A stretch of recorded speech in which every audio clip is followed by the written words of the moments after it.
Bisakah Anda mempercayainya? Tepat di tengah ruang tamu rumah saya, ibu mertua saya, sambil menggandeng lengan wanita simpanan suami saya yang sedang hamil, meletakkan selembar cek di atas meja dan memberiku ultimatum paling kejam di dunia. Ambil uang 2,5 miliar rupiah ini, dan enyah dari rumah ini sekarang juga. Putraku tidak butuh wanita tak berguna sepertimu. Ia butuh wanita yang bisa memberinya seorang putra untuk melanjutkan garis keturunan keluarga kami. Saat itu, saya tidak menangis. Saya hanya membeku.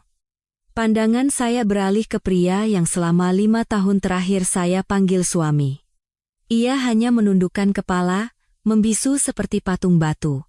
Keheningannya 1000 kali lebih menyakitkan daripada kata-kata hinaan ibu mertuanya, tapi mereka tidak tahu bahwa di dalam gaun longgar saya, sebuah kehidupan kecil, sebuah rahasia luar biasa, sedang bertumbuh, dan bahwa kekejaman mereka hari ini akan menjadi awal dari kehancuran mereka esok hari. Nama saya Anissa Putri. Malam itu, saya menyiapkan makan malam istimewa. Saya menyalakan lilin-lilin aromaterapi, hati saya dipenuhi kegembiraan dan antisipasi. Saya ingin memberitakan kabar gembira kepada suami saya, Reza Mahendra. Tes pack menunjukkan 2 garis, dan foto USG dari rumah sakit telah memastikan bahwa setelah penantian panjang, saya akhirnya hamil. Saya pikir anak ini akan menjadi perekat cinta yang akan memperbaiki keretakan di antara kami, menghentikan racun dari mulut ibu mertua saya.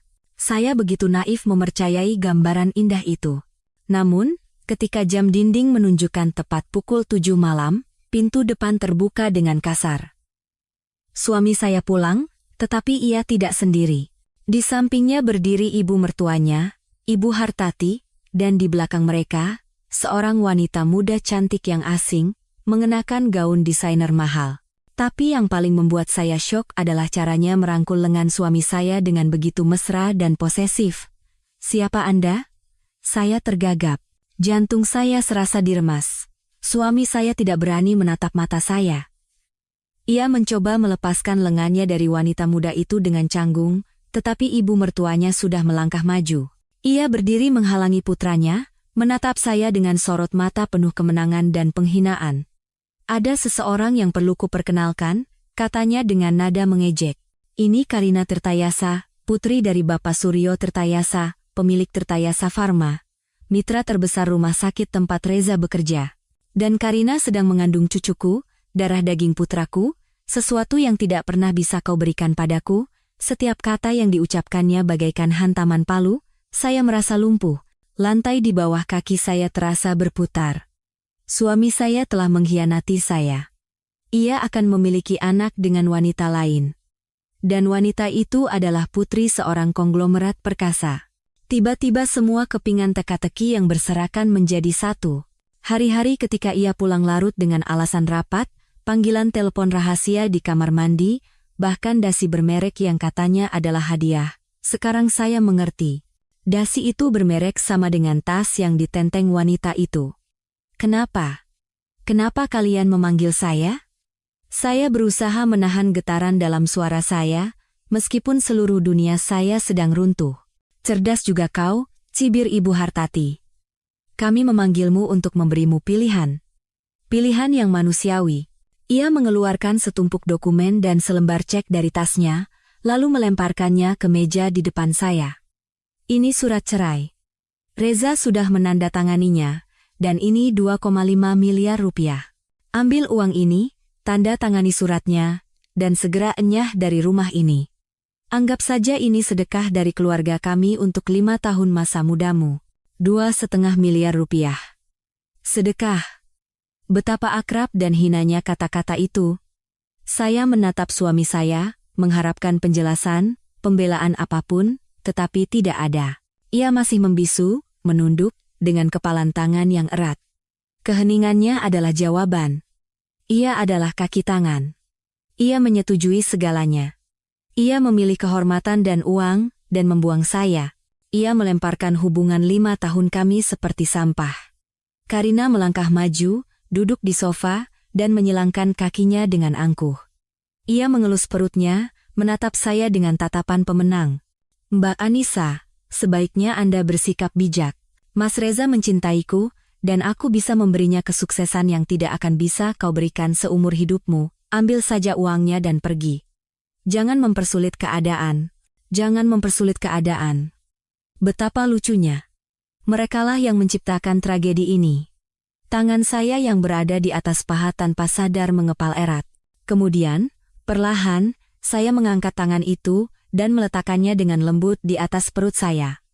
Di sini juga, sebuah kehidupan kecil sedang tumbuh dari hari ke hari. Anak saya dan anaknya.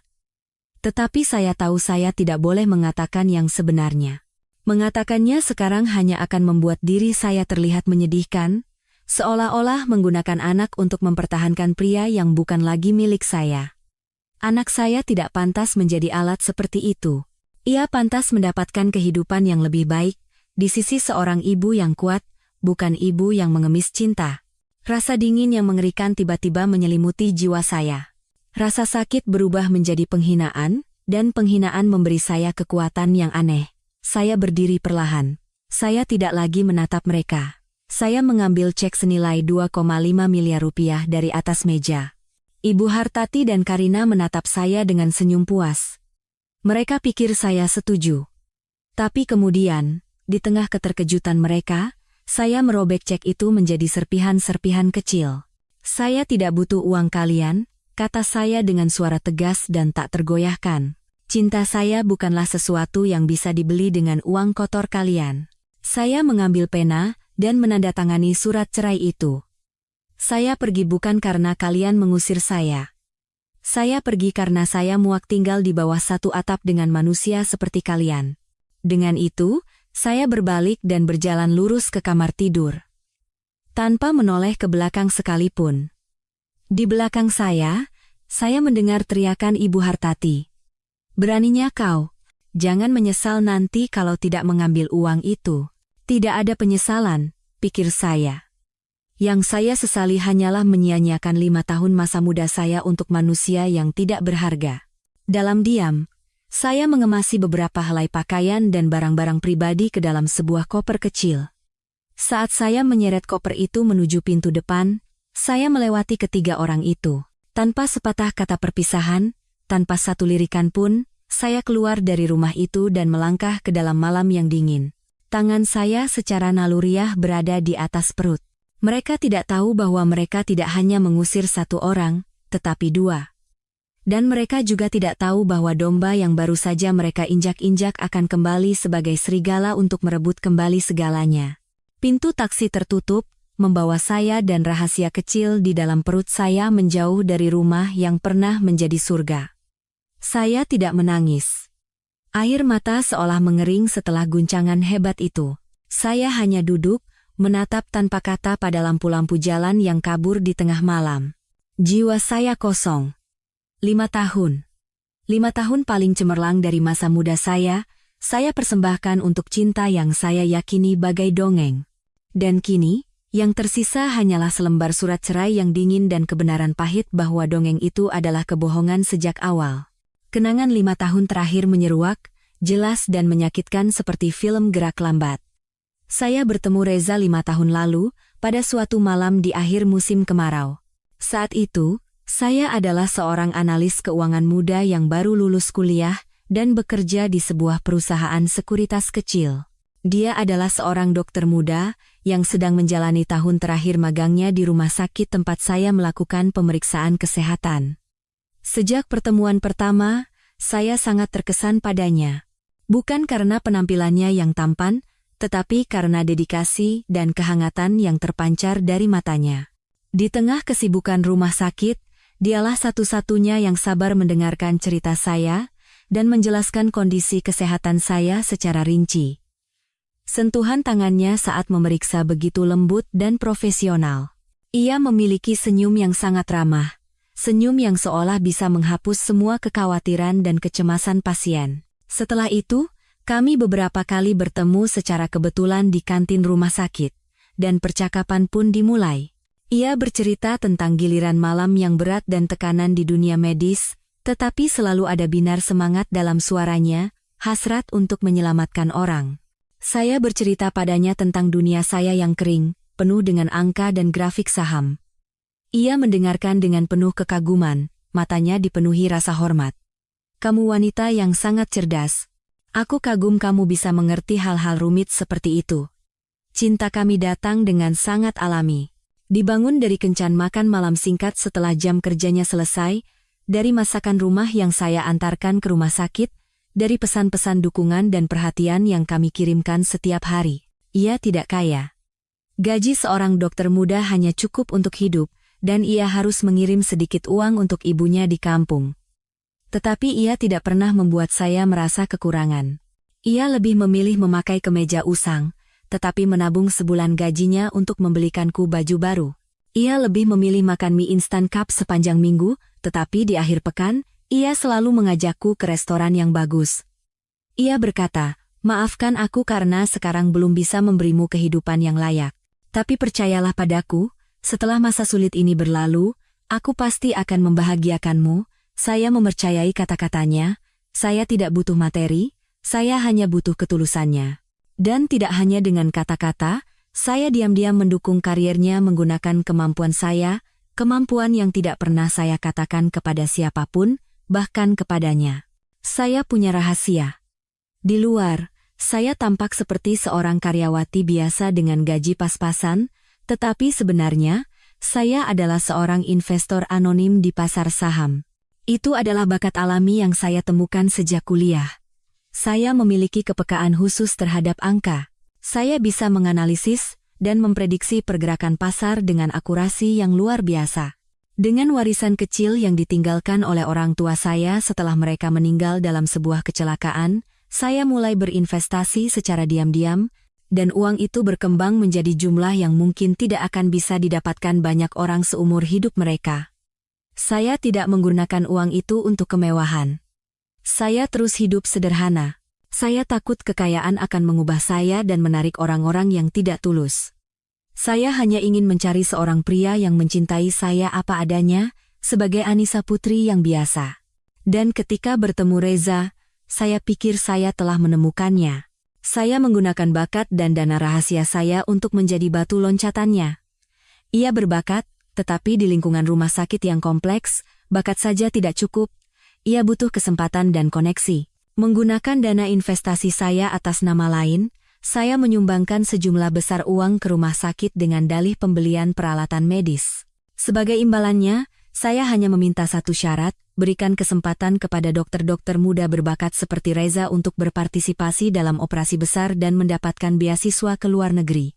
Dan kesempatan itu datang. Ia terpilih masuk ke dalam tim untuk melakukan operasi jantung yang rumit, yang sebelumnya hanya diperuntukkan bagi dokter-dokter setingkat kepala departemen. Ia melakukannya dengan cemerlang. Namanya mulai dikenal. Kemudian, ia mendapatkan beasiswa jangka pendek ke Swiss untuk mempelajari teknologi medis canggih. Sekembalinya, ia seolah memiliki sayap. Ia berhasil melakukan serangkaian operasi rumit, menyelamatkan banyak pasien. Ia dengan cepat naik pangkat dari seorang dokter residen biasa menjadi salah satu ahli bedah termuda dan paling kompeten di rumah sakit. Ia begitu bahagia. Ia memelukku dan berkata semua itu berkat keberuntungan dan dukunganku yang tak tergoyahkan. Ia tidak tahu bahwa Dewi keberuntungannya adalah wanita yang sedang berada dalam pelukannya. Saya tidak memberitahunya kebenarannya. Saya tidak ingin ia merasa rendah diri. Saya hanya ingin diam-diam melihat kesuksesan dan kebahagiaannya dari belakang. Saya naif percaya bahwa pengorbanan diam-diam saya akan dibalas dengan cinta abadi. Selama 5 tahun, saya memupuk cinta ini, kariernya, dengan semua yang saya miliki. Saya membangun jalan bertabur mawar untuknya dengan tangan saya sendiri, tetapi saya tidak pernah menyangka bahwa saat ia berjalan di atasnya, orang yang berada di sisinya bukanlah saya. Setelah posisi Reza di rumah sakit mapan, kami memutuskan untuk menikah. Keputusan yang sudah lama saya nantikan, tetapi justru dari sanalah keretakan pertama dalam kisah cinta kami dimulai. Dan orang yang menciptakan keretakan itu tidak lain adalah ibunya, Ibu Hartati. Ketika ia pertama kali memperkenalkan saya, ibunya menyambut saya dengan senyum hangat di luar. Tetapi di balik senyum itu, saya merasakan tatapan dingin dan penuh perhitungan yang menelanjangi saya. Ia tidak bertanya tentang pekerjaan atau kepribadian saya, melainkan hanya pertanyaan seperti, orang tuamu kerja apa, berapa bersaudara, gajimu berapa? Ketika ia tahu saya seorang yatim piatu dan hidup sederhana, senyum di bibirnya sedikit memudar. Sejak saat itu, ia mulai ikut campur dalam hubungan kami. Ia sering menelepon Reza, menyiratkan bahwa saya bukanlah pasangan yang sepadan untuknya. Anakku, kamu sekarang dokter terpandang. Saya hanya ingin diam-diam melihat kesuksesan dan kebahagiaannya dari belakang. Saya naif percaya bahwa pengorbanan diam-diam saya akan dibalas dengan cinta abadi. Selama 5 tahun, saya memupuk cinta ini, kariernya, dengan semua yang saya miliki. Saya membangun jalan bertabur mawar untuknya dengan tangan saya sendiri, tetapi saya tidak pernah menyangka bahwa saat ia berjalan di atasnya, orang yang berada di sisinya bukanlah saya. Ia dengan cepat naik pangkat dari seorang dokter residen biasa menjadi salah satu ahli bedah termuda dan paling kompeten di rumah sakit. Ia begitu bahagia. Ia memelukku dan berkata semua itu berkat keberuntungan dan dukunganku yang tak tergoyahkan. Ia tidak tahu bahwa dewi keberuntungannya adalah wanita yang sedang berada dalam pelukannya. Saya tidak memberitahunya kebenarannya. Saya tidak ingin ia merasa rendah diri. Pernikahan itu bukan hanya dengan orang yang kau cintai, tapi juga dengan orang yang bisa membantu kariermu. Anak itu mungkin baik, tapi dengan latar belakangnya, dia hanya akan menjadi beban untukmu. Lihat itu putri direktur RSUD, cantik dan dari keluarga terpandang. Kalau kamu menikah dengannya, kariermu pasti akan lebih mulus, kan? Awalnya, Reza membela saya. Ia bertengkar dengan ibunya. Ibu, jangan bicara seperti itu.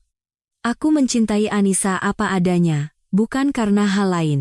Dengan dalih rapat kerja, ia terus-menerus mengundangnya ke restoran-restoran paling mewah dan klub-klub sosial.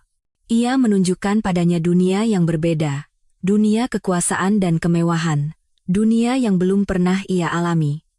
Dan yang terpenting, ia tepat sasaran mengenai inti ambisi ibunya. Ketika Ibu Hartati tahu bahwa Karina adalah putri seorang konglomerat, ia gembira seperti penambang emas yang menemukan harta karun.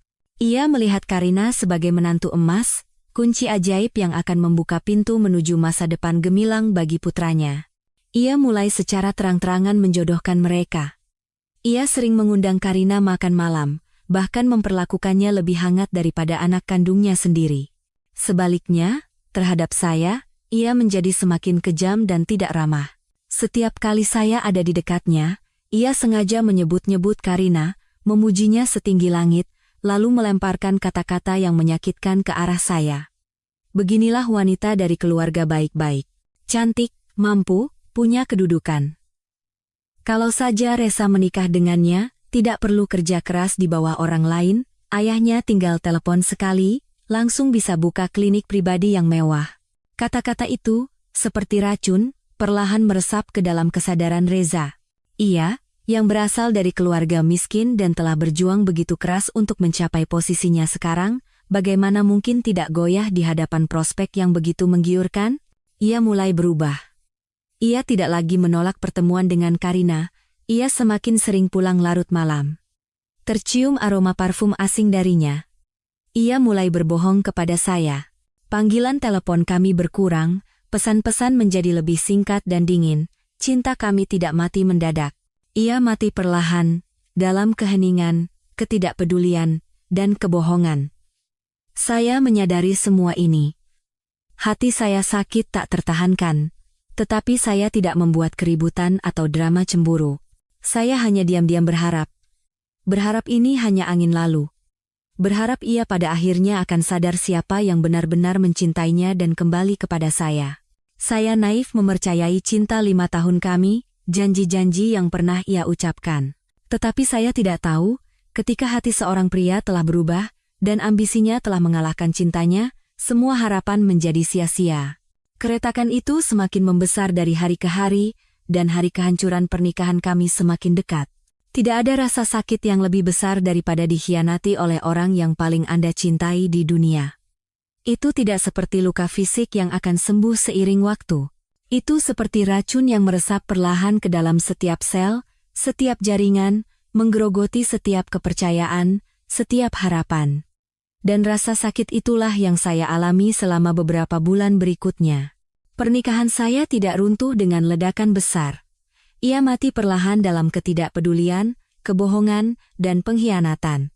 Reza, pria yang pernah saya anggap sebagai pusat dunia saya, kini telah menjadi orang yang sama sekali berbeda. Ia bukan lagi dokter yang hangat dan tulus. Ia telah terseret ke dalam pusaran kemewahan dan masyarakat kelas atas yang ditunjukkan oleh Karina. Ia pulang semakin larut malam. Alasan-alasan yang ia berikan semakin dibuat-buat dan sulit dipercaya, rapat mendadak, operasi darurat, makan malam dengan mitra penting. Tapi saya tahu, di balik alasan-alasan itu, tersembunyi pertemuan-pertemuan romantis dengan Karina. Saya tidak sengaja melihat foto-foto yang diunggah oleh teman-teman Karina di media sosial. Mereka makan malam bersama di restoran mewah, menghadiri pesta-pesta glamor. Ia menatap Karina dengan tatapan yang sudah lama tidak saya lihat, tatapan penuh kekaguman dan hasrat untuk menaklukkan.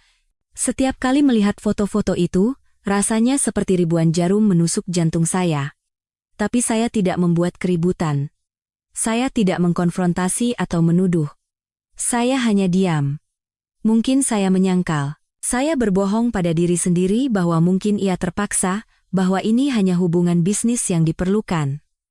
Saya mencoba bertahan, mencoba mempercayai sisa-sisa ikatan 5 tahun kami. Saya mencoba menjadi istri yang lebih sempurna. Saya belajar memasak hidangan yang lebih lezat.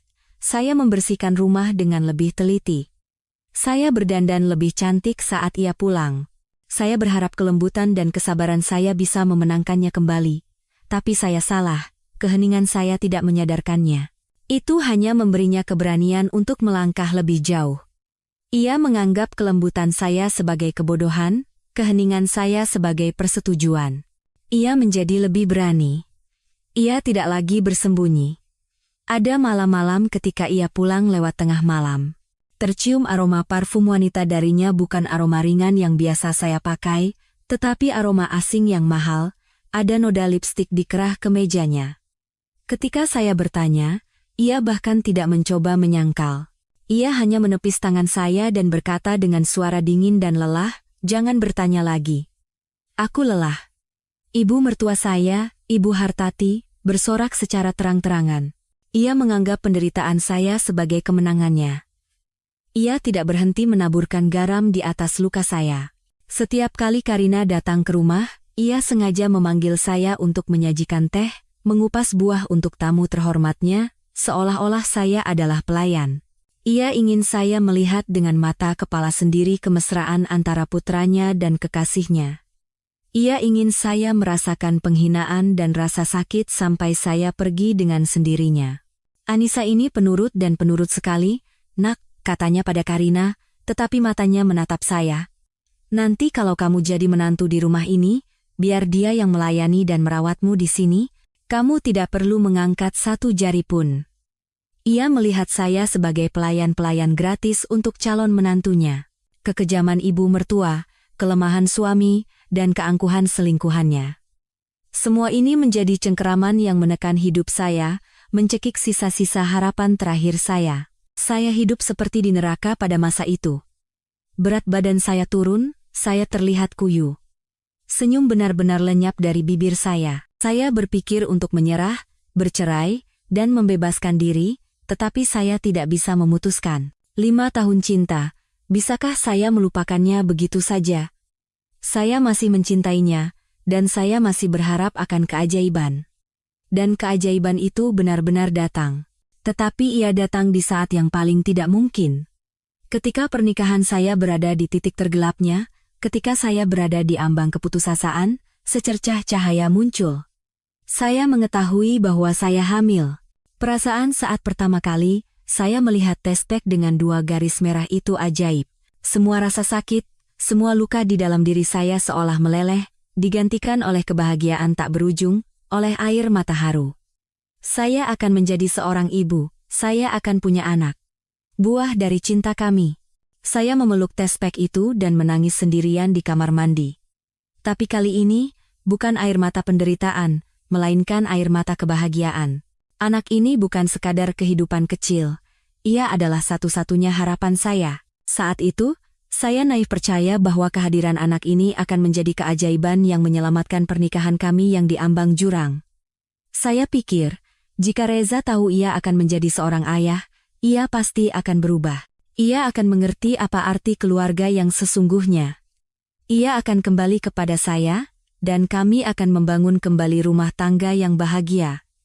Dia, saya, dan anak kami. Harapan itu memberi saya kekuatan yang aneh. Saya tidak lagi murung dan menderita. Saya mulai merawat diri saya dengan lebih baik. Saya makan makanan bergizi. Saya membaca buku-buku tentang pengasuhan anak. Saya ingin mempersiapkan segalanya dengan sempurna untuk menyambut malaikat kecil saya. Saya bahkan membuat sebuah rencana. Saya tidak akan memberitahukan kabar ini melalui telepon atau dengan cara biasa. Saya ingin memberinya kejutan besar, kejutan yang bisa meluluhkan hatinya yang telah mendingin. Saya memilih hari ulang tahun pernikahan kami yang kelima sebagai hari untuk melaksanakan rencana itu. Saya mengambil cuti, menghabiskan sepanjang hari mendekorasi rumah. Saya membeli buket mawar kesukaannya, menyalakan lilin-lilin aromaterapi yang romantis. Saya masuk ke dapur dan memasak semua hidangan yang paling ia puji saat kami pertama kali bertemu. Saya bahkan mencari dan membeli anggur yang sama dengan yang kami minum pada malam ia melamarku. Saya ingin menciptakan kembali suasana hari-hari paling bahagia kami untuk mengingatkannya betapa kami pernah saling mencintai. Saya dengan hati-hati meletakkan tespek 2 garis dan foto USG dengan gambar samar kehidupan kecil di dalam sebuah kotak kado yang cantik dan meletakkannya di tengah meja makan. Saya membayangkan malam itu. Ia akan pulang dan terkejut dengan suasana romantis. Kami akan makan malam bersama, mengenang masa lalu. Dan kemudian, saya akan memberinya kotak ini. Ia akan membukanya, terdiam sejenak, lalu meledak dalam kebahagiaan. Ia akan memeluk saya erat-erat, meminta maaf, dan berjanji tidak akan pernah meninggalkan kami berdua, saya dan anak kami. Saya melukis gambaran yang begitu indah dan sempurna di kepala saya. Saya mengenakan gaun baru, merias wajah tipis, dan duduk di meja makan, menunggu dengan hati berdebar. Pukul 7, ia masih belum datang. Saya meneleponnya, tetapi tidak diangkat. Saya mulai khawatir. Apakah ia bersama wanita itu lagi? Apakah ia lupa hari ini hari apa? Saya mencoba menepis pikiran-pikiran negatif, meyakinkan diri sendiri bahwa mungkin ada operasi darurat. Saya menunggu dengan sabar. Pukul 9, pukul 10. Lilin-lilin hampir habis terbakar. Makanan di atas meja sudah dingin, dan hati saya ikut mendingin. Hampir pukul 11, akhirnya saya mendengar suara mobilnya di halaman. Secercah harapan kembali tumbuh di hati saya. Saya berlari ke pintu, tetapi harapan itu diinjak-injak dengan kejam. Pintu terbuka lebar. Ia pulang, tetapi tidak sendirian. Di sampingnya berdiri ibu mertua saya, Ibu Hartati, dan di belakang mereka, Karina, dengan senyum provokatif di bibirnya. Mereka datang bukan untuk merayakan ulang tahun pernikahan, tetapi untuk memberiku ultimatum, untuk secara resmi mengusir saya dari hidupnya, dari rumah ini. Ada saat-saat dalam hidup ketika waktu terasa berhenti. Bagi saya, saat itu adalah ketika ketiga orang itu muncul di ambang pintu, membawa badai yang siap menghancurkan segalanya.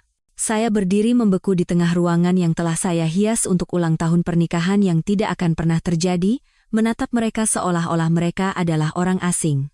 Nyala lilin yang saya nyalakan hanya semakin menonjolkan seringai ejekan di wajah Karina, kemenangan di mata Ibu Hartati, dan rasa bersalah yang menyedihkan di wajah Reza. Kotak kado cantik di atas meja, yang berisi seluruh harapan saya, seluruh kehidupan kecil saya, tiba-tiba tampak begitu tidak pada tempatnya dan tidak berarti. Pesta apa yang sedang kau adakan di sini? Berusaha mempertahankan pernikahan untuk terakhir kalinya? Ibu Hartati yang pertama kali angkat bicara. Suaranya setajam pisau, membelah keheningan yang menyesakkan. Langsung saja ke intinya. Jangan buang-buang waktu. Reza sudah memutuskan. Dia akan menceraikanmu dan menikahi Karina. Karina sedang mengandung cucu yang akan melanjutkan garis keturunan keluarga kami. Ia menganggukkan kepala ke arah Karina, dan Karina segera membusungkan perutnya. Itu seperti sebuah provokasi. Sebuah penegasan kemenangan. Cucu penerus garis keturunan. Dua kata itu menghantam jantung saya yang sudah berdarah seperti palu godam. Selama bertahun-tahun, ia menyebut saya ayam mandul, dan sekarang, ia mendapatkan apa yang diinginkannya. Saya menatap Reza, mencoba mencari reaksi apapun, sisa-sisa perasaan lamanya, tetapi tidak ada. Ia masih menunduk, menghindari tatapan saya. Keheningannya adalah pengakuan yang paling kejam. Ia telah membuat pilihannya. Ia memilih masa depan di atas karpet merah, dan ia siap membuang masa lalunya, wanita yang telah menemaninya melewati masa-masa tersulit, dan seperti yang sudah saya ceritakan, tirai pun jatuh. Ibu Hartati melemparkan cek dan surat cerai kepada saya. Karina melontarkan kata-kata penghinaan yang penuh keangkuhan, dan Reza hanya berdiri sebagai kaki tangan yang tak berdaya. Saya berdiri dan mendengarkan semuanya. Rasa sakit awal dengan cepat berubah menjadi mati rasa, lalu menjadi penghinaan mutlak. Saya benar-benar mencintai pria ini, saya benar-benar berkorban untuk orang-orang ini. Tiba-tiba saya merasa begitu bodoh. Bodoh karena terlalu mempercayai cinta yang tidak ada, bodoh karena mencoba mempertahankan pernikahan yang telah membusuk dari dalam. Tangan saya yang berada di atas paha tanpa sadar mengepal erat. Kemudian, perlahan, saya mengangkat tangan itu dan meletakkannya dengan lembut di atas perut saya. Kehangatan suci itu, koneksi itu, tiba-tiba terbangun. Sayangku, maafkan ibu karena kau harus menyaksikan adegan mengerikan ini bahkan sebelum kau lahir. Maafkan ibu karena tidak bisa memberimu ayah yang pantas. Tapi jangan takut. Mulai sekarang, kau hanya punya ibu. Dan ibu berjanji akan memberimu yang terbaik di dunia ini. Ibu tidak akan membiarkan siapapun menyakitimu. Sebuah kekuatan aneh, kekuatan cinta seorang ibu, tiba-tiba terbangun di dalam diri saya. Saya bukan lagi Anissa putri yang lemah. Saya adalah seorang ibu, dan saya harus melindungi anak saya. Saya tahu saya tidak boleh mengatakan tentang kehamilan ini. Jika saya mengatakannya, apa yang akan mereka pikirkan? Bahwa saya menggunakan anak ini sebagai senjata untuk mempertahankannya? Bahwa saya mengemis belas kasihan, mereka bahkan mungkin tidak akan percaya ini anak Reza, atau lebih buruk lagi, jika mereka tahu ini anak laki-laki, mereka mungkin akan mencoba merebutnya dari saya. Tidak, saya tidak bisa membiarkan anak saya tumbuh di lingkungan beracun seperti itu. Saya harus pergi. Saya harus membawa anak saya jauh dari orang-orang ini. Air mata terakhir jatuh, air mata yang mengubur cinta saya. Saya mengangkat kepala dan menatap lurus ke arah mereka. Tidak ada lagi rasa sakit di mata saya, hanya tekad yang dingin. Saya merobek cek itu, menandatangani surat cerai, dan mengucapkan kata-kata terakhir yang penuh penghinaan. Lalu saya berbalik, dan masuk ke kamar tidur. Saya tidak membawa apa-apa selain tas tangan berisi dokumen-dokumen penting. Saat melewati mereka, saya bahkan tidak melirik. Sejak saat itu, mereka mati bagi saya. Saya keluar dari rumah itu dan melangkah ke dalam malam yang dingin. Saya tidak menoleh ke belakang. Masa lalu ada di belakang saya. Di depan saya. Terbentang jalan yang sama sekali baru. Jalan yang harus saya lalui sendirian. Tapi saya tidak lagi sendirian. Karena saya tahu, saya membawa kehidupan kecil yang berharga di dalam diri saya. Sumber motivasi saya. Air mata telah tumpah, tetapi tidak menenggelamkan saya. Air mata itu telah membersihkan semua ilusi, semua kelemahan, dan melahirkan kembali seorang Anissa putri yang baru, yang lebih kuat, lebih bertekad, dan siap menghadapi badai apapun. Anda mungkin berpikir bahwa setelah pengkhianatan suami saya, penghinaan dari keluarganya, dan ditinggalkan sendirian saat hamil, saya akan hancur, menangis, mencari tempat untuk meratapi nasib, tapi saya tidak melakukannya. Saya sudah cukup menangis, sudah cukup menderita. Malam itu, saya tidak pergi ke rumah teman manapun, saya juga tidak menyewa kamar hotel murah. Saya memanggil taksi eksekutif dan menuju ke sebuah alamat yang tidak akan pernah bisa ditebak oleh Reza dan keluarganya, Menara Signature Jakarta di kawasan SCBD, sebuah kompleks hunian paling mewah dan mahal di Jakarta, tempat yang hanya bisa ditinggali oleh para konglomerat sejati. Saya masuk ke lobi yang megah, dan langsung menuju lift pribadi menuju penthouse. Saat saya menggesekkan kartu magnetik hitam saya, lift itu membawa saya ke lantai paling atas. Pintu lift terbuka. Di hadapan saya terbentang sebuah apartemen penthouse 2 lantai seluas hampir 350 meter persegi, dengan desain yang mewah dan berkelas, serta dinding kaca raksasa yang menyuguhkan pemandangan seluruh cakrawala malam Jakarta yang berkilauan seperti sihir. Inilah rumah saya yang sebenarnya. Apartemen yang saya beli dengan uang hasil jerih payah saya sendiri, tetapi tidak pernah saya tinggali karena pemikiran naif ingin membangun rumah dari nol bersama suami saya. Sekarang saatnya mengungkap rahasia terbesar dalam hidup saya. Saya bukan seorang analis keuangan biasa dengan gaji pas-pasan. Itu hanyalah sebuah kedok, sebuah peran yang saya ciptakan untuk diri saya sendiri. Sebenarnya, saya adalah seorang investor profesional di pasar saham, seorang maestro anonim di dunia keuangan.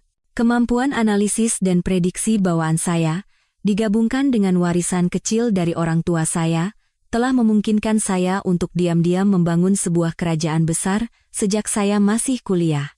Saya tidak memiliki perusahaan raksasa, tetapi aset saya mungkin lebih besar dari seluruh kekayaan Tirtayasa Pharma milik keluarga Karina, tapi saya selalu menyembunyikannya. Saya memilih kehidupan yang sederhana, bahkan sedikit bersahaja. Saya takut uang akan mengubah saya, takut akan menarik orang-orang palsu dan egois. Saya selalu mendambakan cinta sejati yang datang kepada saya karena diri saya sendiri, bukan karena harta saya. Dan saya pikir Reza adalah pria itu. Saya siap melepaskan segalanya, setuju untuk hidup di balik topeng kesederhanaan demi bersamanya. Tapi saya salah. Itu adalah kesalahan terbesar dalam hidup saya. Malam itu, berdiri di tengah penthouse mewah saya tidak lagi merasakan sakit. Hanya ironi yang pahit. Saya telah melepaskan seluruh kerajaan saya untuk menjadi Cinderella. Dan pada akhirnya, pangeran yang saya pilih justru membuang saya dengan kejam. Tapi tidak apa-apa. Cinderella kini telah kembali ke istananya, dan kali ini, ia tidak akan naif lagi, ia akan menjadi seorang ratu. Hal pertama yang saya lakukan bukanlah menangis. Saya menelepon Pak Darmawan, seorang ahli keuangan terbaik yang saya pekerjakan bertahun-tahun lalu, dan asisten paling terpercaya saya. Pak Darmawan, kata saya, dengan suara dingin dan tegas. Aktifkan rencana B. Tarik semua investasi, semua dukungan tidak langsung yang telah kita berikan kepada RS Harapan Bangsa dan secara pribadi kepada Dr. Reza Mahendra selama 3 tahun terakhir. Tarik segera dan seluruhnya. Kedua, saya menelepon sebuah agensi layanan premium. Saya meminta mereka untuk membentuk tim terbaik untuk saya, yang terdiri dari dokter kandungan spesialis terbaik, ahli gizi pribadi, instruktur yoga prenatal, dan asisten rumah tangga profesional. Saya berkata kepada mereka, saya hanya mau yang terbaik dari yang terbaik, biaya bukan masalah. Dan terakhir, saya berdiri di depan cermin besar, menatap bayangan diri saya. Saya bukan lagi Anissa Putri, yang sederhana dan biasa. Saya telah kembali menjadi diri saya yang sebenarnya, seorang wanita yang mandiri, kuat, dan berkuasa. Saya meletakkan tangan saya di atas perut, tempat kehidupan kecil saya sedang tumbuh. Sayang, mulai sekarang, kita berdua akan memulai hidup baru. Kehidupan di mana tidak ada yang bisa meremehkan kita, tidak ada yang bisa menyakiti kita. Ibu akan memberimu yang terbaik di dunia ini. Keesokan harinya, seorang Anissa Putri yang sama sekali baru telah lahir. Saya tidak lagi murung atau kehilangan cahaya. Saya memulai program perawatan kehamilan yang paling ketat dan ilmiah. Saya membaca buku, mendengarkan musik klasik, melakukan yoga. Saya mengubah penthouse saya menjadi surga ketenangan bagi kami berdua. Saya memutuskan semua hubungan dengan masa lalu. Nomor telepon lama saya buang, saya tidak lagi menghubungi teman-teman kami bersama. Bagi mereka, Anissa Putri telah lenyap. Saya pikir saya akan hidup damai, melahirkan, dan membesarkan anak saya sendirian. Tetapi takdir sepertinya masih ingin bermain-main. Takdir telah menyiapkan sebuah pertemuan yang tak terduga untuk saya dan mereka. Sebuah pertemuan di mana peran akan sepenuhnya terbalik, dan bukan saya, melainkan merekalah yang harus menundukkan kepala. Burung Phoenix memang bangkit dari abunya. Sementara saya memulai hidup baru sebagai ibu tunggal dalam kemewahan dan kedamaian, di tempat lain, orang-orang yang telah menyingkirkan saya dari kehidupan mereka dengan gembira memulai babak baru yang mereka anggap sempurna. Sebulan setelah saya pergi, sebuah pernikahan yang paling mewah dan megah di Jakarta digelar. Mempelai prianya tidak lain adalah mantan suami saya, Reza Mahendra. Dan mempelai wanitanya, tentu saja, Karina, sang putri emas yang mengandung putra penerus keluarga. Pernikahan mereka menjadi acara besar yang diliput oleh semua majalah gosip dan sosialita. Orang-orang mengagumi kemewahan upacaranya, gaun pengantin senilai miliaran rupiah, dan iring-iringan supercar yang membentang beberapa kilometer. Orang-orang mengeluh-elukan kisah cinta yang ditakdirkan antara seorang dokter berbakat dan seorang nona dari keluarga terpandang. Mereka melukiskan sebuah dongeng modern di mana tidak ada tempat untuk mantan istri miskin seperti saya. Saya melihat foto-foto itu dari layar komputer di penthouse mewah saya. Senyum cerah Reza, pose kemenangan dan sombong Karina, dan wajah Ibu Hartati yang berseri-seri. Hati saya tidak bergetar sedikit pun. Saya tidak lagi merasakan sakit atau cemburu. Hanya rasa geli. Bisakah kebahagiaan yang dibangun di atas kebohongan dan pengkhianatan bertahan lama? Dan seperti yang saya duga, kehidupan Reza setelah menikah tidaklah seindah yang ia bayangkan, ia mendapatkan semua yang ia inginkan. Saya melihat foto-foto itu dari layar komputer di penthouse mewah saya. Senyum cerah Reza, pose kemenangan dan sombong Karina, dan wajah Ibu Hartati yang berseri-seri. Hati saya tidak bergetar sedikit pun. Saya tidak lagi merasakan sakit atau cemburu. Hanya rasa geli. Bisakah kebahagiaan yang dibangun di atas kebohongan dan pengkhianatan bertahan lama? Dan seperti yang saya duga, kehidupan Reza setelah menikah tidaklah seindah yang ia bayangkan, ia mendapatkan semua yang ia inginkan. Ibunya, Ibu Hartati, gembira bukan main. Ia pindah ke villa mewah yang dihadiahkan oleh keluarga menantunya kepada putranya. Ia memiliki pelayan, diantar oleh sopir. Sepanjang hari ia pergi ke spa, berbelanja, dan menghadiri pertemuan sosialita kelas atas. Di mana-mana, ia membanggakan putra berbakatnya dan menantu emasnya. Ia berada di puncak keangkuhannya. Tetapi di balik fasad glamor itu, tersembunyi sebuah kebenaran yang tidak nyaman. Reza memang menjadi direktur klinik, tetapi di mata keluarga istrinya, ia selamanya adalah seorang pria yang menumpang hidup, seorang pria dari keluarga miskin yang berhasil karena istrinya. Ayah mertuanya, Suryo Tirtayasa, adalah seorang yang sangat otoriter dan patriarkis. Ia secara terang-terangan meremehkan menantunya. Semua keputusan di klinik, dari personalia hingga keuangan, harus melalui persetujuannya. Reza hanyalah seorang direktur boneka, sebuah mesin kerja di bawah kekuasaan ayah mertuanya. Di meja makan keluarga, ia terus-menerus diceramahi dan ditegur oleh ayah mertua dan saudara-saudara iparnya. Kamu harus tahu diri. Tanpa keluarga ini, kamu hanyalah seorang dokter biasa yang tidak berarti. Kata-kata ini menusuk seperti duri di hati Reza, yang memiliki harga diri yang besar. Kehidupan pernikahannya juga tidak bahagia. Karina, setelah mendapatkan apa yang diinginkannya, dengan cepat menunjukkan sifat aslinya sebagai seorang nona manja dan temperamental. Ia sama sekali tidak tertarik pada pekerjaan suaminya, juga tidak mengurus rumah tangga. Ia menghabiskan waktunya sepanjang hari untuk berbelanja dan bertemu teman-temannya. Kehamilannya, yang merupakan senjata untuk mendapatkan pernikahan ini, kini menjadi alasan untuk menyiksa suaminya. Ia menyuruhnya melayaninya, memaksanya untuk menuruti semua keinginannya. Jika Reza melakukan sesuatu yang salah, ia akan menangis dan mengancam akan mengadu kepada ayahnya. Dan setiap kali, Reza harus menunduk dan meminta maaf.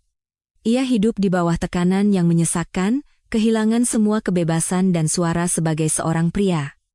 Ia mulai menyesal.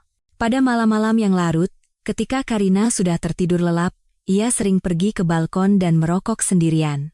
Ia teringat hari-hari lamanya, hari-hari yang miskin tetapi luar biasa bahagia bersamaku. Ia teringat makan malam sederhana tetapi hangat. Ia teringat kelembutan, pengertian, dan pengorbanan diam-diam saya. Ia menyadari bahwa ia telah kehilangan hal yang paling berharga, tetapi sudah terlambat. Ia telah memilih jalan ini sendiri, dan tidak ada jalan untuk kembali. Ia hanya bisa mengertakkan gigi, bertahan, dan terus menjalani kehidupan bahagianya yang palsu. Ia tidak tahu bahwa ini barulah permulaan. Bahwa sebuah badai tersembunyi, sebuah pembalasan dendam yang cerdas dan kejam, sedang diam-diam dipersiapkan dan akan segera menimpanya, menyapu bersih semua yang ia miliki. Sementara keluarganya mabuk dalam kemenangan palsu mereka, di tempat lain, di penthouse saya di puncak menara Signature, saya diam-diam memulai permainan saya. Saya tidak memilih balas dendam melalui skandal atau intrik. Bagi saya, cara-cara seperti itu terlalu primitif dan hanya akan merendahkan diri saya. Saya akan membalas dendam, tetapi dengan cara yang berbeda, lebih cerdas, lebih menyakitkan, dan lebih kejam. Saya tidak hanya akan merebut kembali apa yang telah hilang dari saya akan menghancurkan seluruh kerajaan mereka dengan senjata yang sama yang mereka gunakan untuk menggoda suami saya, uang dan kekuasaan. Sebagai seorang investor anonim, seorang maestro di pasar keuangan, saya memiliki semua kemampuan untuk melakukannya. Rencana saya dikembangkan dengan sangat hati-hati dan presisi, dengan bantuan tim ahli keuangan terbaik saya. Target saya bukan hanya klinik kecil Reza, tetapi seluruh sistem ayah mertuanya seluruh kerajaan Tirtayasa Pharma. Saya tahu inilah akarnya, sumber kekuatan mereka semua. Jika saya memotong akar ini, seluruh pohon akan layu dan mati. Pukulan pertama saya bukanlah serangan langsung. Itu adalah pengambilalihan rahasia, sebuah badai yang terbentuk dari ombak-ombak kecil. Saya meminta tim saya untuk menganalisis seluruh rantai pasokan Tirtayasa Pharma dan klinik premium Mahendra. Saya menemukan kelemahan terbesar mereka, ketergantungan mereka pada pemasok peralatan medis dan obat-obatan spesialis dari luar negeri. Mereka hanya memiliki beberapa pemasok eksklusif.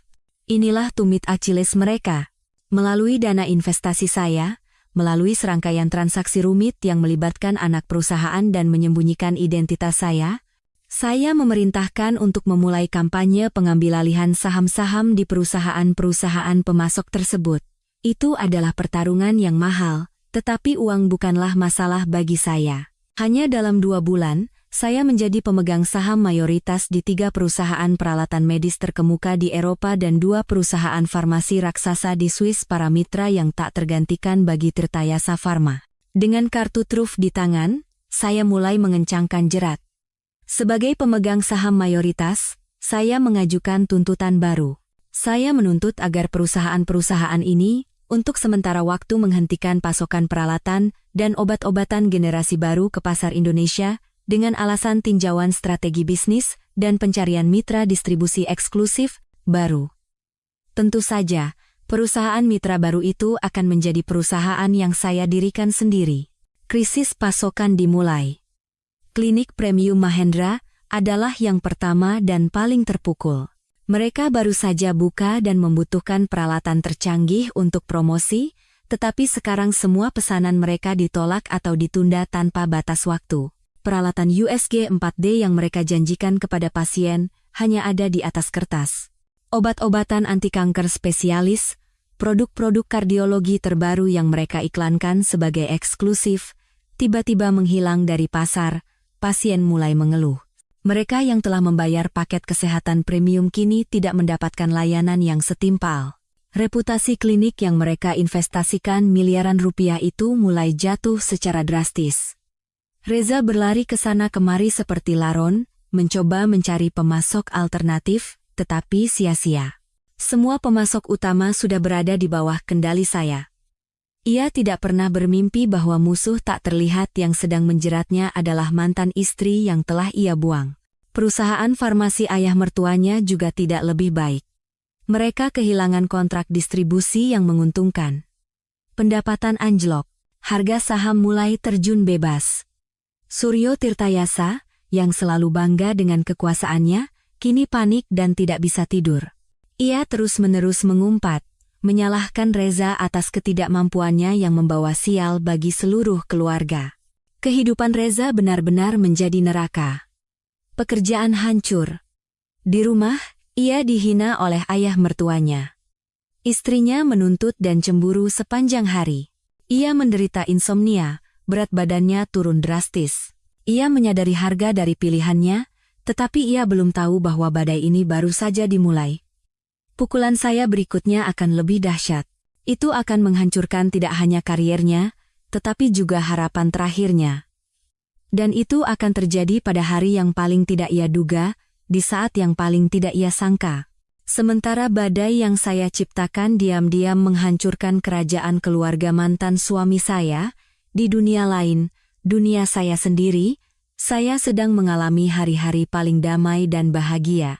Semua balas dendam, semua rencana pembalasan, saya serahkan kepada tim profesional saya, sementara saya sendiri mendedikasikan pikiran, waktu, dan hati saya untuk misi yang lebih suci, menjadi seorang ibu. Periode kehamilan 9 bulan 10 hari bisa menjadi masa yang sulit bagi banyak wanita, terutama jika sendirian tanpa suami. Tetapi bagi saya, itu adalah hadiah yang tak ternilai, sebuah perjalanan penemuan diri dan cinta diri yang belum pernah saya alami sebelumnya. Saya bukan lagi Anissa yang selalu sibuk untuk orang lain. Kini, saya belajar untuk hidup lebih lambat, untuk mencintai dan merawat tubuh saya, untuk merasakan setiap gerakan kehidupan kecil yang tumbuh di dalam diri saya. Setiap pagi, saya tidak lagi terburu-buru pergi. Saya bangun dengan alunan musik klasik, menyiapkan sendiri sarapan bergizi sesuai menu dari ahli. Saya menghabiskan berjam-jam membaca, bukan buku-buku keuangan yang kering, tetapi buku-buku tentang pengasuhan anak, karya-karya sastra klasik. Saya ingin anak saya terpapar pada hal-hal yang paling indah dan murni sejak dalam kandungan. Penthouse saya berubah menjadi taman surga. Di mana-mana ada tanaman hijau dan bunga-bunga segar. Saya mendekorasi sebuah ruangan besar menjadi kamar bayi, mendesainnya sendiri, memilih sendiri setiap perabotan, setiap mainan kecil. Semuanya harus yang terbaik, yang paling aman. Saya tidak segan-segan mengeluarkan biaya untuk mempekerjakan para ahli terbaik untuk memastikan anak saya lahir dan tumbuh dalam kondisi ideal. Setiap hari, seorang instruktur yoga pribadi datang untuk mengajari saya gerakan-gerakan lembut yang menjaga tubuh saya tetap lentur dan sehat. Setiap akhir pekan, ada kelas persiapan persalinan dan perawatan bayi baru lahir. Saya mempersiapkan segalanya, tidak hanya dengan uang, tetapi dengan seluruh cinta seorang ibu. Saya tidak merasa kesepian sama sekali. Justru, saya merasa lebih penuh dari sebelumnya. Anak di dalam kandungan saya adalah teman terbaik. Setiap kali saya merasakan tendangan ringannya, setiap kali saya melihat perut saya membesar, hati saya dipenuhi kebahagiaan yang tak terlukiskan. Saya sering berbicara dengannya, membacakan dongeng, menyanyikan lagu Nina Bobo. Saya ingin ia tahu bahwa sekompleks dan sekejam apapun dunia di luar sana, di dalam pelukan ibunya, ia akan selalu aman dan dicintai tanpa syarat. Tentu, ada saat-saat di malam yang sunyi ketika kesedihan masa lalu tiba-tiba datang.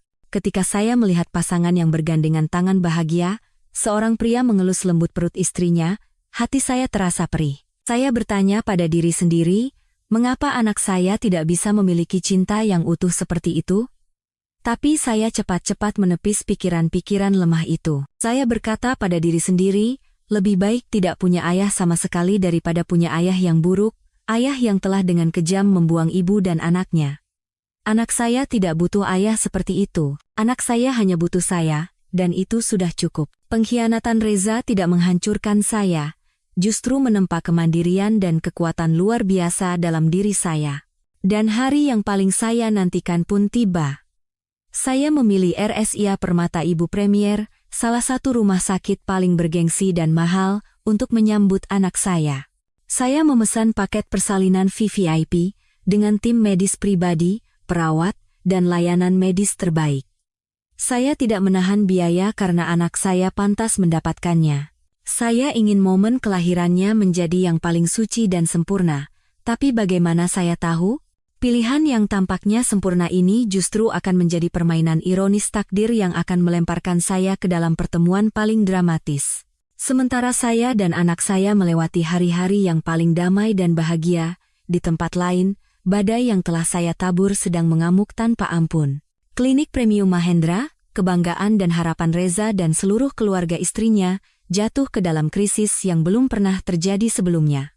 Badai tersembunyi yang saya ciptakan kini telah berubah menjadi tsunami, menerjang dan menghancurkan kerajaan mereka yang tampak kokoh. Krisis pasokan peralatan medis dan obat-obatan semakin parah. Semua pintu seolah tertutup di depan Reza. Ia terbang ke Eropa, mengunjungi kantor pusat para pemasok untuk bernegosiasi. Tetapi yang ia dapatkan hanyalah penolakan dingin, permintaan maaf sopan dengan alasan perubahan strategi bisnis. Ia tidak tahu bahwa orang yang membuat keputusan itu, investor anonim itu, duduk di ruang negosiasi. Ia pulang dengan kekalahan dan penghinaan.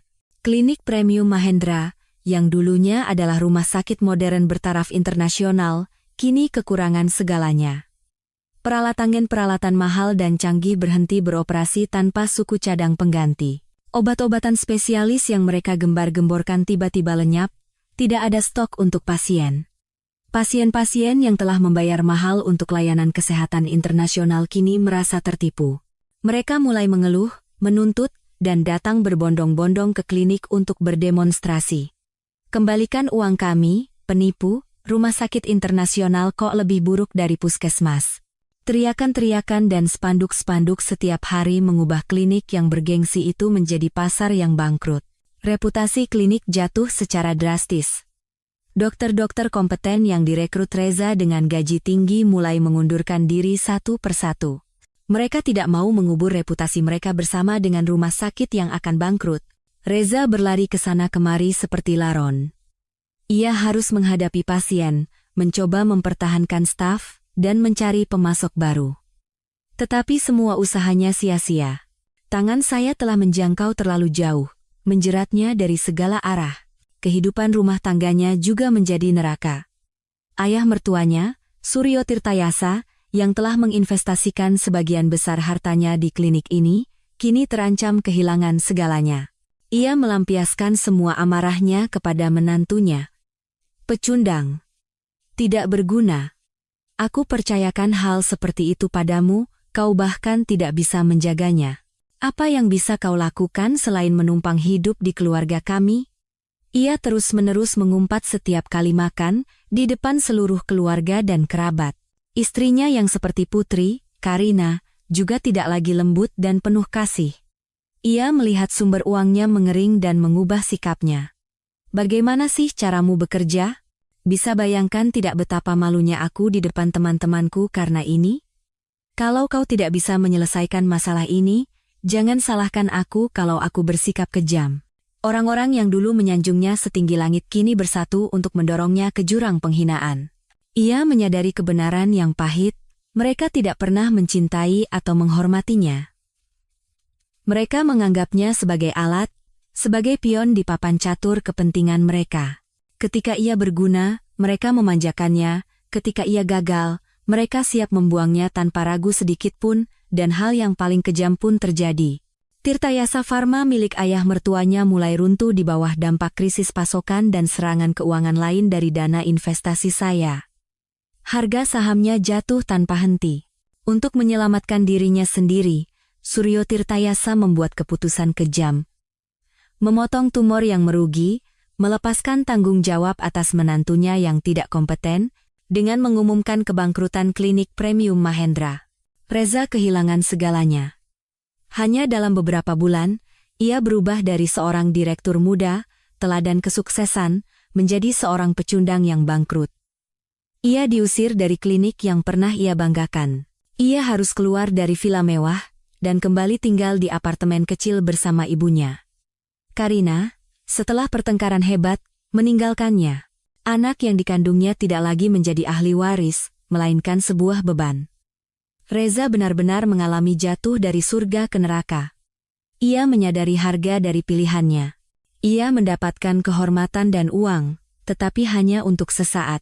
Dan untuk mendapatkannya, ia telah kehilangan sesuatu yang jauh lebih berharga, cinta sejati, seorang wanita yang siap mengorbankan segalanya untuknya, dan seorang anak yang bahkan tidak ia ketahui keberadaannya. Pada hari-hari tergelap dan paling putus asa dalam hidupnya, bayangan saya muncul dalam kesadarannya, menghantui dan mengikutinya. Ia bertanya pada diri sendiri, di mana Anissa? Bagaimana kehidupannya? Tetapi ia tidak akan pernah bisa menebak bahwa mantan istri yang ia rindukan adalah orang yang mengatur semua tragedi dalam hidupnya. Dan takdir, sekali lagi, sedang menyiapkan sebuah pertemuan untuk mereka. Sebuah pertemuan dalam situasi yang lebih ironis dari yang bisa dibayangkan. Terkadang dalam hidup ada lika-liku yang sangat ironis. Lika-liku yang bahkan tidak bisa diciptakan oleh penulis skenario paling berbakat sekalipun. Seolah-olah kita semua hanyalah pion-pion kecil dalam sebuah permainan catur raksasa, digerakkan oleh tangan takdir yang tak terlihat. Setelah berpisah dengan Reza, saya pikir hidup kami akan menjadi dua garis paralel yang tidak akan pernah bersinggungan lagi. Saya akan menjalani hidup saya dalam kemewahan dan kedamaian dengan calon anak saya, dan ia akan menanggung akibat dari kesalahannya. Tapi saya salah. Takdir memutuskan bahwa kami masih berutang satu pertemuan lagi, satu konfrontasi terakhir dalam situasi yang lebih kejam dari yang bisa dibayangkan. Hari itu, ketika jam dinding menunjukkan tepat pukul 6 sore, saya sedang duduk dalam posisi meditasi di atas matras yoga, mendengarkan musik klasik yang lembut. Tiba-tiba, kontraksi pertama dimulai. Awalnya hanya kram ringan, tetapi dengan cepat menjadi lebih intens dan teratur. Saya tahu anak saya, malaikat kecil saya, telah memutuskan untuk datang lebih awal. Asisten saya, Pak Darmawan, seorang pria parubaya yang tenang dan profesional, tidak panik sedikit pun. Ia segera menelepon hotline AirAsia Permata Ibu Premier, tempat saya telah memesan paket persalinan royal beberapa bulan sebelumnya. Semuanya sudah siap. Ruang bersalin presidensial, tim medis terbaik yang dipimpin oleh Profesor Wardiman, yang dijuluki tangan emas di dunia ginekologi Indonesia, semuanya telah siaga menungguku. Ambulans dengan sirene yang meraung-raung membelah keheningan malam kota. Saya berbaring di atas brangkar, menggigit bibir agar tidak berteriak. Tangan saya secara naluriah berada di atas perut, berbisik kepada anak saya, "Sayang, jangan takut. Sebentar lagi kau akan bertemu ibu, kita bisa melewati ini bersama." Saya benar-benar tenang, mempercayai profesionalisme dan layanan terbaik yang telah saya bayar. Saya ingin anak saya lahir dalam kondisi ideal. Tapi seperti kata pepatah, takdir di tangan Tuhan, Profesor Wardiman mengalami kecelakaan lalu lintas yang parah dalam perjalanan dan tidak bisa datang tepat waktu. Situasi menjadi kritis. Direktur rumah sakit yang menyambut saya secara pribadi bergegas meyakinkan saya. "Jangan khawatir Bu, kami punya rencana darurat. Profesor Wardiman memang tidak ada, tapi kami akan memanggil dokter lain. Dia adalah ahli bedah dan kandungan terbaik yang baru saja pindah ke rumah sakit kami. Beliau sudah praktek bertahun-tahun di Swiss dan sangat profesional. Beliau telah berhasil menangani persalinan yang jauh lebih rumit dari ini. Percayalah sepenuhnya pada kami. Kami akan segera memanggil Dr. Reza Mahendra." Dr. Reza Mahendra. Nama yang umum itu membuat jantung saya berhenti sejenak.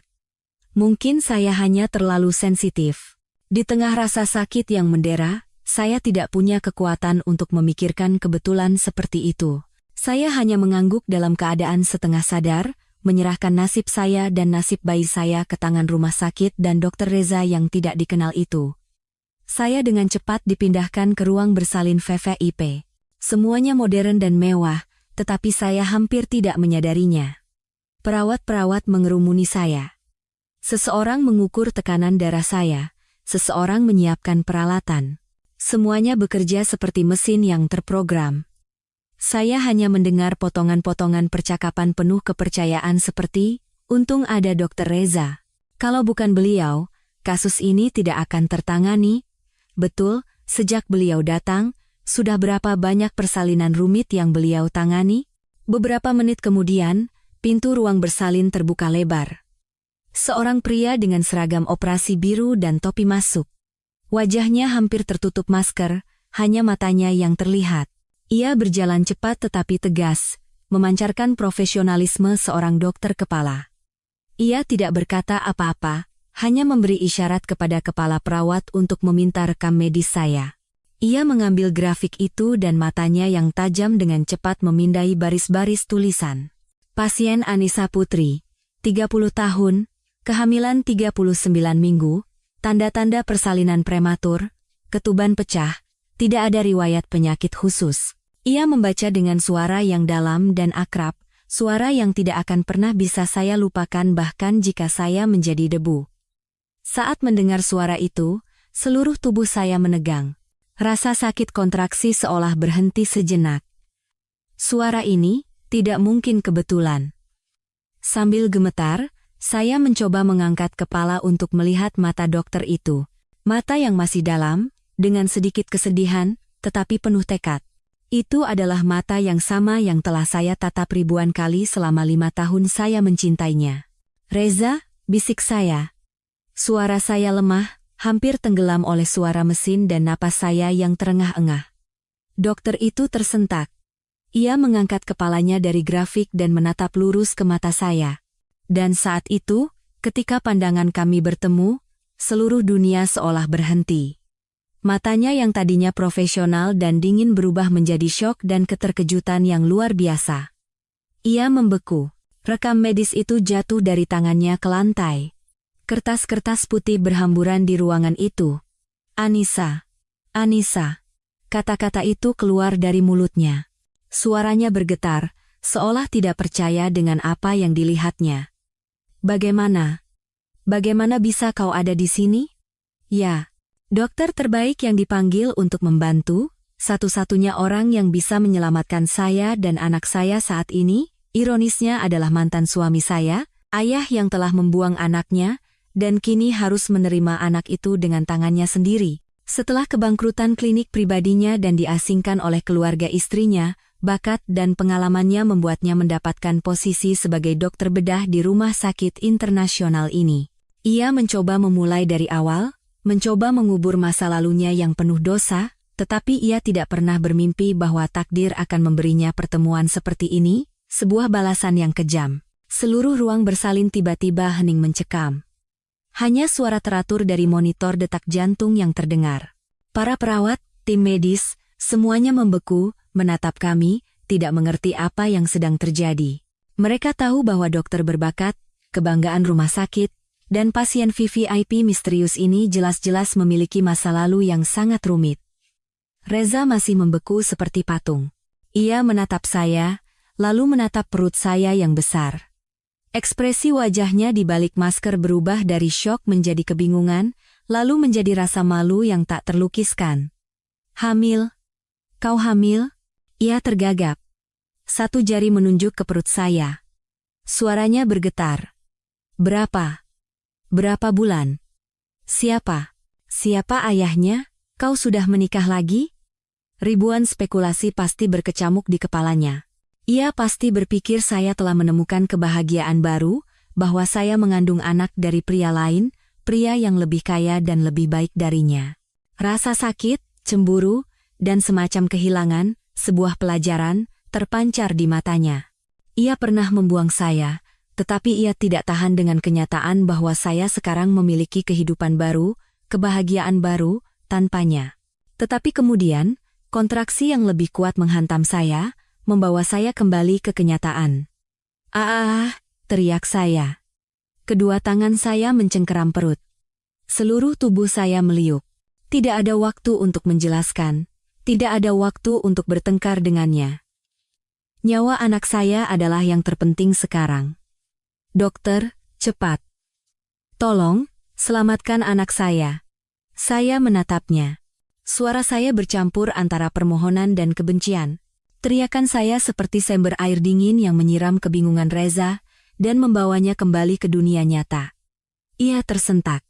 Hati nurani dan tugasnya sebagai dokter mengalahkan semua perasaan pribadi. Ia bergegas memakai sarung tangan, berbalik, dan berkata dengan suara keras kepada tim medisnya. Suaranya telah kembali tenang, tegas, dan berwibawa. Semua kembali ke posisi, detak jantung janin menurun, tekanan darah ibu naik. Siapkan alat bantu persalinan berisiko tinggi, cepat. Seluruh tim segera bergerak, cepat dan profesional. Reza membungkuk ke arah saya. Ia bukan lagi mantan suami yang penuh dosa. Ia kembali menjadi dokter yang bertanggung jawab. Ia melepas maskernya, memperlihatkan wajah yang lebih kurus dan kuyu dari sebelumnya. "Anissa, dengarkan aku," ia menatap lurus ke mata saya. Suaranya tegas namun anehnya menenangkan. Kau harus benar-benar tenang sekarang. Lupakan semua perasaan pribadi, pikirkan saja anakmu, tarik napas dalam, hembuskan. Bagus. Percayalah padaku. Apapun yang terjadi, aku akan membawa anakmu keluar dengan selamat. Mengerti? Saya menatap matanya. Mata yang sama, tetapi kini tidak lagi menghindar atau penuh rasa bersalah, melainkan dipenuhi janji dan tekad seorang dokter. Sambil menangis, saya mengangguk. Betapa ironisnya. Di saat ini, pria yang harus saya percayakan nyawa saya dan nyawa anak saya adalah pria yang telah mengkhianati saya, tapi saya tidak punya pilihan lain. Persalinan itu luar biasa sulit dan berbahaya. Seperti yang diperkirakan, karena posisi sungsang dan persalinan prematur, saya hampir kehabisan tenaga setelah berjam-jam berjuang melawan rasa sakit. Ada saat-saat ketika saya merasa tidak akan sanggup lagi. Kesadaran saya mulai memudar, tetapi kemudian suara Reza terdengar tegas dan kuat di telinga saya, "Ayo, Anissa, jangan menyerah. Sedikit lagi, demi anakmu. Pikirkan anakmu." Ia memanggil nama saya. Ia seolah menyalurkan kekuatan kepada saya melalui kebenaran yang baru saja ia sadari. Dan dengan usaha terakhir, setelah saat-saat kesakitan yang tak tertahankan, sebuah tangisan meledak. Oe, oe, oe. Tangisan yang jernih dan kuat seperti musik terindah di dunia, memecah suasana tegang di ruang bersalin. Anak saya telah lahir. Seorang putra yang tampan dan sehat dengan berat 3,2 kilogram. "Selamat, Bu," seru seorang perawat dengan suara gembira. Saya menghela napas lega. Seluruh ketegangan di tubuh saya mengendur. Air mata kebahagiaan mengalir di pipi saya. Tetapi ketika saya melihat Reza, saya melihatnya berdiri tak bergerak. Ia menggendong makhluk kecil berwarna merah muda yang dibungkus handuk putih. Ia menatap anak itu, lalu menatap saya. Matanya terbelalak karena syok dan emosi yang tak terlukiskan. Ia melihat wajah anak saya, wajah yang sangat mirip dengannya. Mata, hidung yang mancung, bahkan bentuk telinganya. Semua keraguan lenyap, tidak perlu tes DNA. Sekali lihat saja sudah jelas. Darah dagingku. Anak ini. Bisiknya dengan suara bergetar. Mirip denganku. Lalu ia menatap saya. Matanya dipenuhi keraguan, tetapi juga harapan. "Anissa, katakan yang sebenarnya. Apakah ini? Apakah ini benar-benar anakku?" Saya tidak menjawab, hanya tersenyum. Senyum yang lelah tetapi puas. Keheningan saya adalah jawaban yang paling pasti. Saat itu, Reza benar-benar hancur. Ia bukan lagi dokter yang tenang dan kompeten. Ia hanyalah seorang pria, seorang ayah yang dihadapkan pada kebenaran yang kejam dan rasa bersalah yang tak tertahankan. Ia telah membuang istrinya tanpa tahu bahwa wanita itu mengandung darah dagingnya. Ia telah melewatkan seluruh perjalanan suci 9 bulan, dan kini, ia harus menerima dengan tangannya sendiri anak yang telah ia buang dengan kejam. Tidak ada hukuman yang lebih kejam dan lebih pahit dari ini. Ia berlutut di tengah ruang bersalin, di samping tempat tidur saya. Ia masih menggendong bayi itu dengan hati-hati, seolah-olah itu adalah harta karun kecil yang berharga. Ia menundukkan kepala, bahunya bergetar. Ia menangis, air mata penyesalan seorang pendosa. "Maafkan ayah. Maafkan ayah, nak. Maafkan ayahmu." Ia terus mengulangi kata-kata itu di tengah keheranan seluruh tim medis. Momen kelahiran dan tangisan pertama anak itu adalah momen ledakan semua emosinya, rasa bersalah, penyesalan, dan kebahagiaan yang terlambat. Tapi ia tidak tahu, di luar, badai lain, badai kecemburuan dan iri hati, sedang bersiap-siap untuk menghancurkan momen suci dan tragis ini. Setelah persalinan yang dramatis dan penuh air mata, saya dipindahkan ke ruang pemulihan VVIP. Sebuah ruangan yang seumur hidup tidak pernah saya bayangkan. Itu lebih mirip suite presidensial kecil daripada kamar rumah sakit. Semuanya ditata dengan elegan dan mewah, dengan jendela besar yang menghadap ke langit biru jernih dan taman rumah sakit yang tenang. Putra saya, malaikat kecil berwarna merah muda, tidur dengan damai di boks bayi kristal yang indah di samping tempat tidur saya. sesekali bergerak sedikit. Saya berbaring, tubuh saya sakit dan lelah karena persalinan yang sulit, tetapi hati saya dipenuhi kebahagiaan dan kedamaian yang belum pernah saya rasakan sebelumnya. Saya berhasil.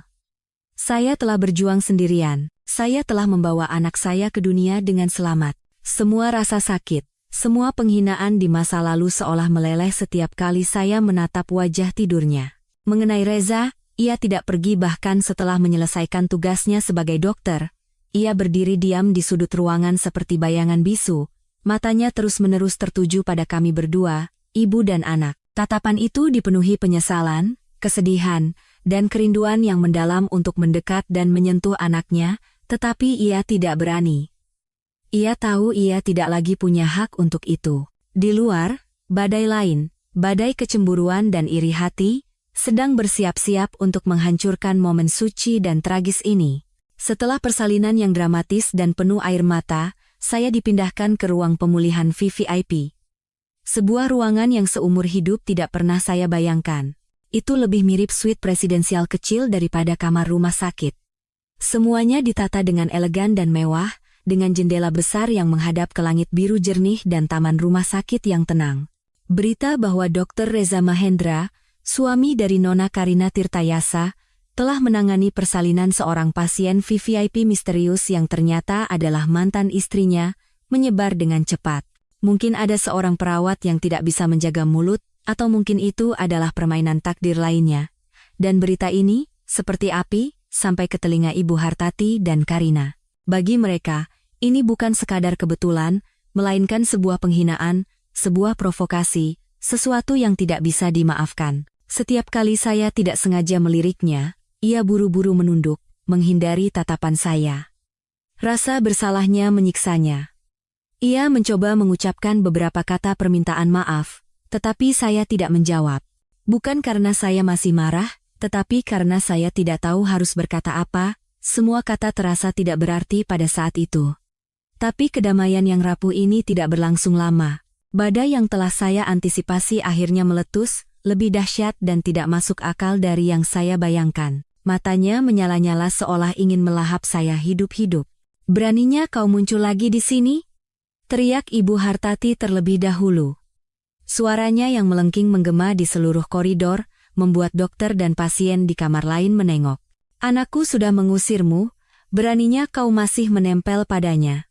Trik apa yang kau gunakan untuk membuatnya menangani persalinanmu di sini? Kau pikir dengan membayar kamar mahal ini kau bisa jadi siapa? Hah? Dasar wanita jalang tak tahu malu." Karina langsung menuju ke tempat tidur saya. Ia menatap saya dengan jijik, lalu menatap putra saya yang sedang tidur. Tatapannya dipenuhi racun. "Oh, sudah punya anak juga, ya? Selamat," katanya sinis. "Jadi penasaran siapa bapaknya? Cepat juga ya, baru sebentar diusir sudah bisa punya anak dari laki-laki lain. Atau jangan-jangan ini memang sengaja kau jebak? Menggunakan anak haram ini untuk menghancurkan keluarga kami dan merebut Mas Reza kembali?" Ia menghina saya. Ia menghina anak saya yang tidak bersalah. Anak yang belum tahu apa-apa tentang pertengkaran orang dewasa. Darah mendidih di dalam diri saya. Saya bisa menahan hinaan apapun terhadap diri saya, tetapi saya tidak akan membiarkan siapapun menyentuh anak saya, bahkan dengan sepatah kata pun, saya mencoba bangkit dengan seluruh kekuatan saya. Rasa sakit pasca melahirkan menusuk seluruh tubuh saya, tetapi itu tidak seberapa dibandingkan dengan amarah di hati saya. "Keluar sekarang, ini kamar rumah sakit, bukan pasar tempat kalian membuat skandal." "Skandal? Hari ini aku akan memberimu pelajaran," teriak Ibu Hartati, mengabaikan para perawat yang mencoba menahannya. "Kau pikir dengan membayar kamar VIP kau bisa jadi siapa? Jangan mimpi bisa merebut Reza dari menantuku. Karina sedang mengandung cucuku. Tidak ada tempat untukmu dan anak harammu." "Ibu, Karina, apa yang kalian lakukan di sini?" Reza, yang sejak tadi diam di sudut, akhirnya tersadar. Ia berlari ke depan, berdiri di depan saya dan anak saya seperti perisai, merentangkan tangannya seperti induk ayam melindungi anaknya. "Ini rumah sakit, bukan rumah. Diam dan keluar dari sini sekarang. Beraninya kau membelanya." Ibu Hartati berbalik dan mencengkeram baju putranya. Kuku-kukunya yang tajam menancap di dadanya. Kau tahu tidak, seluruh lingkungan membicarakan kita karena dia. Mereka bilang kau main serong dengan mantan istrimu. Kau masih anakku. Cukup, teriak Reza, putus asa dan sakit. Untuk pertama kalinya dalam hidupnya, ia meninggikan suara kepada ibunya. Saya sudah cukup menderita. Saya sudah berbuat salah. Saya sudah kehilangan segalanya. Saya tidak mau berbuat salah lagi. Ibu, Karina, pergilah. Tidak mau. Hari ini aku akan memberi pelajaran pada perempuan ini. Akan kutunjukkan apa itu sopan santun. Jerit Karina. Rasa cemburu telah melumpuhkan akal sehatnya. Ia mendorong Reza dan menerjang ke arah boks bayi tempat putra saya terbaring. Anak saya mulai bergerak dan menangis karena kebisingan itu. Ia hendak melakukan sesuatu pada anak saya. Beraninya kau? Teriak Reza dan saya serempak. Saya, meskipun kesakitan, mencoba melompat dari tempat tidur untuk melindungi putra saya. Tapi tepat di saat yang mengerikan itu, saat tangan Karina hampir menyentuh anak saya, sebuah suara dingin dan berwibawa terdengar dari pintu, "Hentikan segera." Seluruh ruangan seolah berhenti. Semua orang menoleh ke arah pintu. Di sana berdiri seorang pria berjas hitam dengan tas kerja. Wajahnya sangat serius. Itu adalah asisten dan pengacara pribadi saya, Pak Darmawan. Ia tidak datang sendiri. Di belakangnya ada 2 pengawal besar berseragam dari perusahaan keamanan profesional dan 2 orang petugas polisi dengan wajah yang sangat serius. Kemunculan tiba-tiba pengacara dan polisi membuat ibu dan anak itu terkejut. Siapa kau? Kenapa kau di sini? Gagap Ibu Hartati. Semua keberanian kasarnya lenyap, digantikan oleh kebingungan dan ketakutan. Pak Darmawan bahkan tidak meliriknya. Ia berjalan lurus ke arah Karina, yang masih membeku di samping boks bayi. Ia mengeluarkan sebuah map tebal dan sebuah tablet. "Apakah Anda Nona Karina?" Tanyanya dengan suara sedingin es. "Saya adalah pengacara yang mewakili klien saya, seorang investor besar. Kami telah mengumpulkan bukti lengkap mengenai tuduhan korupsi tender, pembuatan dan penjualan obat palsu, serta penggelapan pajak senilai ratusan miliar rupiah yang dilakukan oleh Tirtayasa Pharma milik ayah Anda, Bapak Suryo Tirtayasa." "Apa?" Karina ternganga. Wajahnya pucat pasi seperti kertas. "Bohong. Ayahku berbisnis dengan jujur. Ini pencemaran nama baik." "Pencemaran nama baik?" Pak Darmawan tersenyum sinis. Ia menyalakan tabletnya, dan di sana diputar sebuah video kamera tersembunyi yang menunjukkan Bapak Suryo Tirtayasa sedang menerima sebuah tas berisi uang suap dari seorang pejabat pemerintah. Semua dokumen, bukti, video dan rekaman ini, serta kesaksian dari para saksi kunci, sudah kami serahkan ke kejaksaan. Mungkin saat ini, ayah Anda, paman-paman Anda, dan semua orang yang terlibat dalam rantai ini sedang diperiksa oleh jaksa. Ia berbalik ke arah petugas polisi. Mengenai Nona Karina dan Ibu Hartati, mereka telah memasuki kamar pasien tanpa izin, mengganggu ketertiban umum, menghina dan mencemarkan nama baik orang lain. Klien saya menuntut agar mereka diproses sesuai hukum yang berlaku. Seluruh dunia Karina runtuh. Ia terhuyung-huyung dan jatuh terduduk di lantai. Ayahnya, seluruh kerajaan farmasinya, kebanggaan dan satu-satunya sandarannya, hancur dalam sekejap. Ibu Hartati berdiri gemetar. Akhirnya, ia mengerti segalanya. Dari kebangkrutan klinik putranya hingga kejatuhan keluarga besarnya, semua ini bukanlah kebetulan. Ada tangan tak terlihat, kekuatan menakutkan yang mengendalikan segalanya di baliknya. Dan kekuatan itu adalah menantunya yang sederhana dan tidak berguna yang pernah ia usir dengan kejam. Ia telah memancing kemarahan orang yang tidak seharusnya ia sentuh. Dramanya benar-benar telah berakhir. Polisi meminta Ibu Hartati dan Karina untuk ikut ke kantor polisi untuk dimintai keterangan. Karina menangis dan berteriak histeris. Ia tidak bisa menerima kenyataan bahwa ia telah kehilangan segalanya hanya dalam 1 hari. Ibu Hartati tidak lagi berteriak, ia diam. Matanya kosong tanpa fokus. Mungkin ia baru sadar bahwa ia telah kalah telak dari menantu tidak berguna yang paling ia benci. Saat mereka digiring keluar dan melewati saya, ia tiba-tiba berhenti, menatap saya dengan tatapan yang rumit, campuran antara kebencian dan ketakutan. "Sebenarnya, siapa kau?" bisiknya. Saya tidak menjawab. Saya hanya menatapnya tanpa kata, dengan tatapan campuran antara kasihan dan ketidakpedulian. Jawaban atas pertanyaan itu mungkin tidak akan pernah ia ketahui seumur hidupnya. Setelah mereka dibawa pergi, di dalam ruangan hanya tersisa saya, putra saya, dan Reza. Ia telah menyaksikan semuanya dari awal hingga akhir, ia mengerti segalanya. Mengapa kliniknya hancur, mengapa keluarga istrinya jatuh, dan ia juga mengerti posisi dan kekuatan menakutkan yang dimiliki oleh mantan istri yang telah ia khianati. Ia tidak hanya kehilangan seorang wanita, ia telah kehilangan sebuah kesempatan, sebuah masa depan yang tidak akan pernah bisa ia dapatkan kembali. Ia perlahan mendekati saya dan berlutut di samping tempat tidur. Gerakan yang akrab, tetapi dengan emosi yang sama sekali berbeda. "Anissa," ia menatap saya, matanya merah karena rasa bersalah dan putus asa. Aku mengerti semuanya. Aku tidak pantas mendapatkan pengampunanmu. Aku bahkan tidak berani memintamu untuk kembali, karena aku tahu aku tidak punya hak lagi. Aku hanya minta satu hal." Ia menatap putra kecilnya yang sedang tidur, yang beberapa jam lalu bahkan tidak ia ketahui keberadaannya. "Biarkan aku menjadi ayah dari anak ini.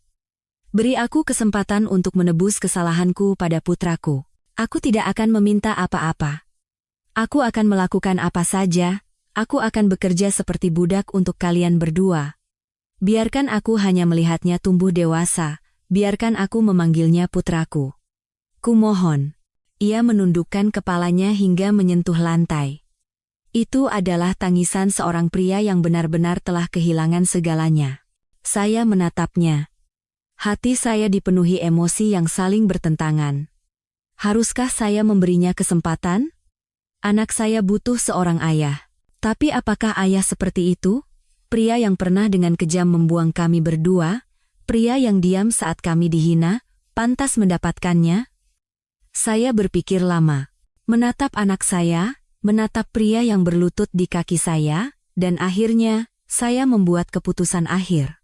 "Bangunlah, Reza," kata saya dengan suara tenang, tanpa sedikit pun kebencian.